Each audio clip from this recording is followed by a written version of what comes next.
আসসালামু আলাইকুম। আজকে আমি ডালের চচ্চড়ি রান্না করব।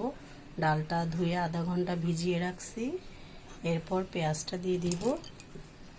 পেঁয়াজটা দিয়ে দেওয়ার পর এই যে আদা রসুনটা দিয়ে দিব, হলুদ দিয়ে দিব,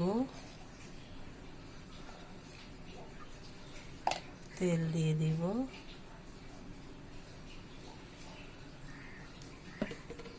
এখন লবণটা দিয়ে দিব, দিয়ে হাতে কষলাই ফেলব।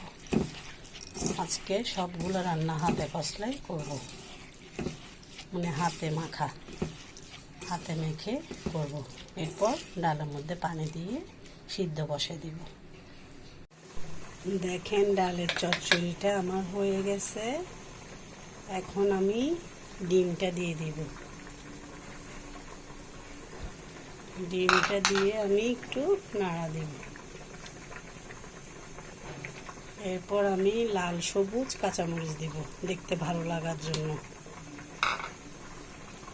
সৌন্দর্য হবে, একটু ঝাল ঝালও লাগবে। এই যে আমার ডালের চচ্চড়ি হয়ে গেল। এরপর আমি একটু 2 চামচ ঘি দিয়ে দিব। এই যে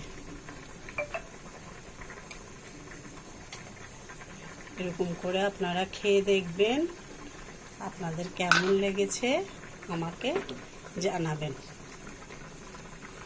এই যে ডান রান্না।